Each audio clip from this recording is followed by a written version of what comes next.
Aux États-Unis, Emmanuel Macron avait prononcé cette petite phrase. La démocratie, ce n'est pas la rue. Il n'en fallait pas plus pour inspirer Jean-Luc Mélenchon, auteur aujourd'hui d'une longue anaphore. En clôture de sa marche intitulée Contre le coup d'État social, le leader de la France Insoumise a défié le président de la République, notamment sur l'avenir des ordonnances réformant le Code du travail. C'est la rue qui a abattu les rois.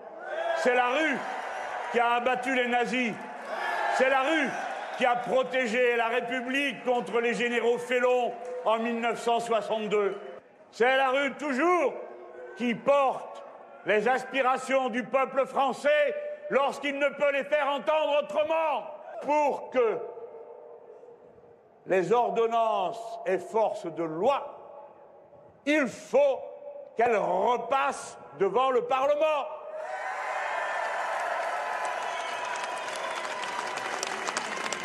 La bataille n'est pas finie. Jean-Luc Mélenchon, dont l'appel à manifester a été suivi par 150 000 personnes d'après la France Insoumise, 30 000 selon la police. La présence de quelques têtes connues n'est pas passée inaperçue. Loïc Besson, Juan Palencia et Baptiste Keïta. C'est l'image que beaucoup de militants de gauche attendaient depuis la campagne présidentielle. Celle du rassemblement. Jean-Luc Mélenchon et Benoît Hamon, côte à côte en tête du cortège. De rejoindre la manifestation qui a été organisée aujourd'hui par la France Insoumise et par d'autres mouvements, c'est d'abord parce que je suis contre les ordonnances travail. J'aurais trouvé assez curieux qu'au moment où justement ces ordonnances travail vont frapper des millions de Français, je commence à avoir des pudeurs à l'égard de tel ou tel mot d'ordre. Et le mot d'ordre de Jean-Luc Mélenchon était clair, une déferlante des opposants à la réforme du Code du travail par ordonnance. 30 000 manifestants ont défilé à Paris selon la police. Ils étaient 150 000 à l'arrivée selon les organisateurs. Alors pour lui, c'est un succès. J'ai l'impression que c'en est un, à la fois par le nombre de gens, l'enthousiasme et puis aussi la diversité de ceux qui, pour finir, se sont joints à nous. Des fédérations syndicales, des personnalités de la gauche comme M. Hamon ou M. Morel. Une famille presque réunie. Malgré leur querelle, le patron des communistes a lui aussi passé une tête sans pour autant prendre part au défilé. Moi j'additionne et donc ce que je constate c'est que le nombre de gens qui se mettent progressivement en mouvement est de plus en plus nombreux et dans des secteurs extrêmement diversifiés de la société. C'est ça qui compte. La bataille n'est pas finie, elle commence pour Jean-Luc Mélenchon. Il compte bien réitérer les démonstrations de force et appelle déjà à sortir les casseroles samedi prochain pour faire le plus de bruit possible contre ce qu'il nomme le coup d'État social. Bonsoir Éric Coquerel. Bonsoir. Soyez le bienvenu, vous êtes député de la France Insoumise de Seine-Saint-Denis. En face de vous, Sacha Houlier, bonsoir. Bonsoir. Vous êtes député de la République En Marche de la Vienne. Éric Coquerel, d'abord, la déferlante que Jean-Luc Mélenchon appelait de ses voeux, a-t-elle eu lieu aujourd'hui ? Ah oui, oui. Pour notre part, nous avions un niveau, c'était la manifestation du 18 mars. À Paris, 130 000 personnes. Et aujourd'hui, tous les témoins constatent que ça a été effectivement très important dans la rue. 150 000 personnes, c'est ce que nous estimons. Donc, comme étape, parce que c'est une étape, on ne s'attendait pas à ce que ce soir, Emmanuel Macron retire son projet de loi et renonce à sa politique. C'est évidemment quelque chose de très important qui montre, je crois qu'il y a une mobilisation forte possible dans le peuple. Qui prend aujourd'hui différentes caractéristiques. Aujourd'hui, c'est nous qui appelions, rejoints, vous l'avez dit vous-même, par d'autres mouvements. Les syndicats, de leur côté, font des mouvements de grève, des journées d'action. On va bientôt voir les retraités, les fonctionnaires. On va y revenir, bien sûr. Et je crois que ce n'est qu'un début pour contester la politique d'Emmanuel Macron. Le point de vue de la majorité, Sacha Houlier, est-ce que cette manifestation, celle passée et celle à venir, vous font peur au regard des volontés réformatrices de l'exécutif ? Je crois que dans cette journée a été celle de la part de Jean-Luc Mélenchon de tous les excès. Excès en termes de comptage, on a vu des chiffres de 30 000 personnes. Excès en termes c'est classique, j'ai envie de dire. Excès en termes de propos. On avait des propos sur le nazisme, les rois. On va y revenir, mais d'abord sur la mobilisation. Excès sur le coup on le voit sur les images, il y a quand même du monde. Et Mélenchon est l'opposant numéro 1. Excès sur le coup d'État. Le coup d'État, c'est lui qui veut le faire. Nous sommes pour la démocratie sociale. Nous l'avons expliqué, comment renforcer la démocratie sociale dans les entreprises, que les salariés puissent négocier avec leur patron les conditions, qu'ils puissent être mieux indemnisés. Et dans les conseils de prud'homme, ça a une vraie différence. Pour vous, la France Insoumise s'y prend mal. Non, que peut-elle faire d'autre que la rue en même temps ? Ils sont en train, depuis 5 mois, de refaire un match qu'ils ont perdu. Qu'ils ont perdu puisqu'ils sont arrivés 4e à l'élection présidentielle, qu'ils ont 17 députés. Et on a un programme qu'on est en train d'appliquer. Les ordonnances, on avait promis et la façon dont on allait les faire et leur contenu. Mais c'est pas le fait de descendre dans la rue que vous contestez. Qu'ils descendent dans la rue, ils en ont tout à fait le droit. D'accord. Ils en ont tout à fait le droit. Ce que nous contestons, c'est le fait que finalement, ils rejouent sans arrêt la même partition. Alors même que ce débat a eu lieu dans la campagne, ce débat a eu lieu dans l'hémicycle lorsqu'on a adopté la loi d'habilitation. Ce débat a eu lieu avec les syndicats, puisqu'il y a eu 100 réunions qui ont eu lieu. Et ce débat aura lieu, Jean-Luc Mélenchon l'a rappelé lui-même, lors de la loi de ratification. Donc, la démocratie sociale et la démocratie parlementaire, c'est quand même nous qui la faisons vivre. C'est le président Macron, incontestablement, qui fut la cible de Jean-Luc Mélenchon aujourd'hui. On l'a entendu il y a quelques instants. Il lui a répondu en disant ceci: c'est la rue qui a abattu les rois, les nazis, le plan Juppé et le CPE, entre autres, parce que l'anaphore a duré environ 2 minutes.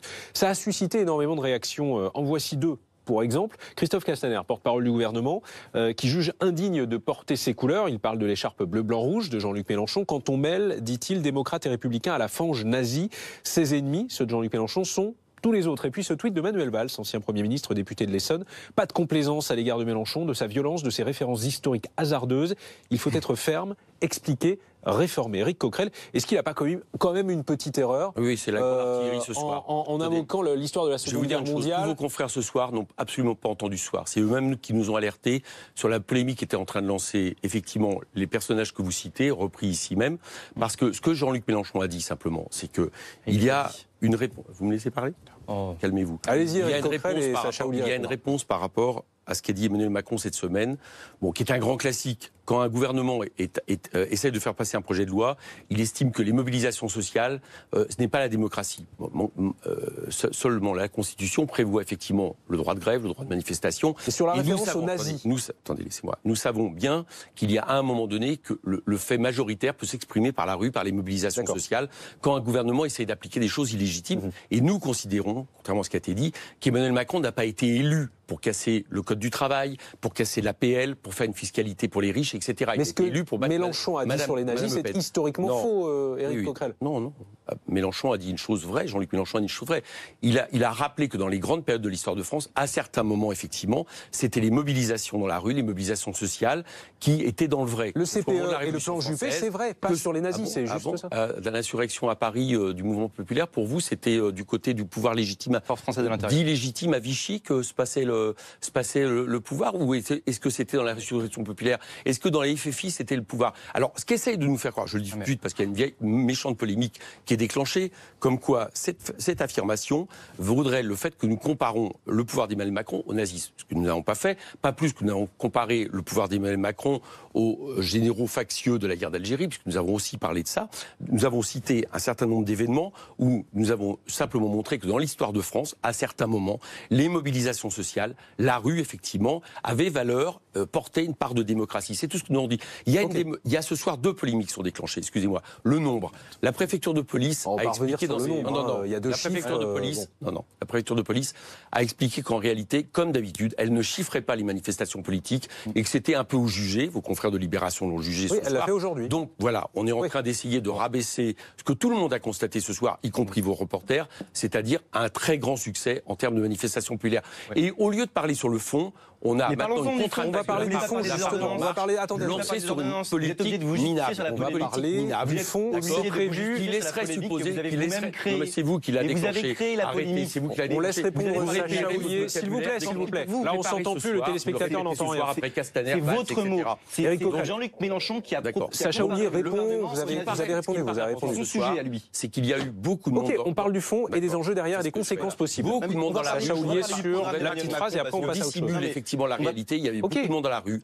Après les mobilisations syndicales, il y a les retraités qui manifestent cette semaine. On va y revenir. Les fonctionnaires, etc. Et qui refusent chacun une politique illégitime d'Emmanuel Macron. Ok, on va y revenir. Sacha Houlié. On va parler du programme d'Emmanuel Macron puisque c'est celui-ci pour lequel nous avons été élus, contrairement à ce que vient de nous dire Éric Coquerel. Je rappellerai par ailleurs que si on est en train de mettre en cause la légitimité d'un vote, je crois qu'en Seine-Saint-Denis, il n'y a pas beaucoup de gens qui ont voté pour vous. 15% des inscrits vous ont donné une majorité. C'est pareil. 9000 personnes. Vous savez très bien que les législatives, malheureusement, dépendent des présidents. On s'égare, là, messieurs.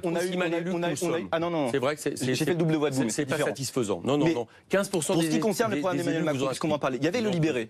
Et il y avait le Libéré, tout ce qu'on a fait pour les très petites entreprises, le dialogue social dans l'entreprise. C'est pas ma question, mais allez-y quand même. C'est pas ce que disent les syndicats, vous avez remarqué. S'il vous plaît. Vous avez quand même fracturé le front syndical, à tel point que vous organisez des manifestations contre les syndicats. Vous organisez des manifestations et vous ne participez pas à celle des syndicats. Vous fracturez le Front social, c'est votre sujet. Vous ne connaissez pas. En revanche, qu'est-ce que nous avons fait ? Quel syndicat vous Nous soutient ? avons fait. On va parler du fond, Monsieur Coquerel. Vous voulez en parler ? Dites-moi. Donc, on a fait la possibilité de négocier, je vous le disais, les conditions d'entreprise, les primes notamment dans les accords d'entreprise, et après beaucoup de dispositifs dans les branches. On a permis la fusion des organisations qui sont les représentatives du personnel pour pouvoir avoir un dialogue plus constructif. Et moi, j'ai pratiqué les prud'hommes, j'ai été avocat de salariés aux prud'hommes, et ben je m'excuse, mais c'est davantage. C'est pas ce que pensent les syndicats. C'est davantage. Oui, mais sauf que les salariés, lorsqu'ils sont licenciés, eux, ils voient plus de droits. Aucun syndicat ne pense ça. ça. Attendez, Pénico DRH et vos amis du MEDEF. Alors, si vous le permettez, je pensais que vous étiez là pour me laisser parler. Vous avez, non, mais je vous laisse parler. Sacha Houlié, pardon. Comme vous, je dis simplement. Est-ce que non, je vous arrête tout de suite. Non, pardon. Non, mais vraiment, Sacha Houlié, pardon. Je vous arrête tout de suite tous les deux. C'est pas du tout là le sens du débat. Là, on parle de la. Non, là, désolé, on parle de la mobilisation du jour et des enjeux à la fois pour l'exécutif et pour la France insoumise. Revenons-y, si vous le permettez. Sur la mobilisation d'abord, est-ce que, au bout d'un moment, comme le passé a pu le montrer, vous ne redoutez pas que l'exécutif recule si d'aventure cette mobilisation se renforce avec des routiers qui vont manifester, avec des retraités qui peut-être vont se mobiliser, les lycéens et les étudiants à l'appel de Jean-Luc Mélenchon aujourd'hui, est-ce qu'il n'y a pas un risque de recul ? Plutôt la technoparade d'aujourd'hui qui, elle, a rassemblé 300 000 personnes, entre autres. Pour ce qui concerne les étudiants, d'abord, on a adopté plein de dispositifs dans des bourses à la mobilité et la création de prérequis aussi pour pouvoir assurer dans la formation professionnelle. Est-ce que vous, en interne, au sein de La République En Marche, on vous dit non, l'exécutif ne lâchera rien parce qu'on l'a vu dans le passé, ils ont lâché. On l'invite à ne rien lâcher puisque si vous m'aviez laissé continuer sur le programme d'Emmanuel Macron, il y a le libérer, mais non, parce qu'il y a le protéger, il y a l'assurance chômage pour tous, il y a le fait qu'on va augmenter aussi, dès le 1er janvier 2018, le salaire de tous les gens qui vont gagner plus sans travailler plus. Donc votre rôle, c'est de continuer à expliquer, de faire le service après-vente, finalement, des réformes de l'exécutif. Excusez-nous d'avoir un calendrier des réformes et de les mettre en œuvre l'une les unes après les autres. C'est ce pourquoi on a été élus. Donc on fait notre travail. Le mot d'ordre désormais, Éric Coquerel, c'est quoi ? C'est tous ensemble, syndicats, formations politiques et acteurs de la société civile ? Oui, parce qu'en 2018, il va surtout falloir expliquer pourquoi on fait 7 milliards sur 10 milliards de cadeaux aux plus riches dans ce pays. Mais à travers la réforme de l'ISF, votre contestation va bien au-delà de la question des ordonnances. À travers la réforme de l'ISF qui va baisser de 5 milliards à 1 milliard et la réforme, la flat tax, le plafonnement des revenus du capital qui va permettre là aussi 3 milliards de cadeaux aux plus riches. Voilà ce qui est à l'ordre du jour. Au niveau de la loi de travail dont on parle, si j'arrive à parler 2 minutes, au niveau de la loi de travail dont on parle, aujourd'hui, il n'y a pas un syndicat, puisque même, y compris Force ouvrière, a signé il y a peu de temps un communiqué très critique sur cette loi. La CFDT critique, y compris cette histoire d'indemnité, en réalité, qu'on essaie de nous vendre et qui sera valable que pour les 10 premières années, critique fondamentalement la loi de travail, beaucoup plus que la loi El Khomri. Donc, tout ce qui est en train de se mettre en place, c'est une destruction du Code du travail. C'est le fait de faire des cadeaux pour les riches au niveau de la fiscalité. C'est le fait de détruire l'APL. C'est le fait de faire la sélection à l'entrée de l'université. Et ce que nous pensons, nous, c'est qu'il y a une majorité de Français qui n'est pas d'accord avec cette politique. Et n'en déplaise à mon interlocuteur, il y a des moments dans l'histoire de France, effectivement, où quand c'est comme ça, eh bien, à un moment donné, la mobilisation sociale essaye de montrer qu'elle défend un choix majoritaire. C'est ce que nous pensons pouvoir défendre dans les semaines à venir, à travers les mobilisations syndicales. Ça, c'est du registre des syndicats. Okay. Et ce que nous pourrons prendre comme initiative dans les semaines à venir. La question de la fin pour vous, Sacha Houlié, même s'il a été élu tout à fait démocratiquement, Macron a aussi été élu partiellement par défaut, pour ceux qui ne voulaient pas de Marine Le Pen, mais qui n'adhéraient pas au programme d'Emmanuel Macron. Ne doit-il pas en tenir compte davantage, peut-être ? Mais il en tient entièrement compte. Le dialogue social qui a été mené pour aboutir à ces ordonnances, c'est quand même sans réunion. C'est quand même des amendements. Monsieur Coquerel parlait de l'augmentation. En quoi elles ont changé ? Non, mais je peux parler aussi. Attendez, Sacha Houlié, s'il vous plaît. L'augmentation des indemnités de licenciement, c'est effectivement quelque chose que nous avons conduit, c'est un droit qu'on a donné aux salariés.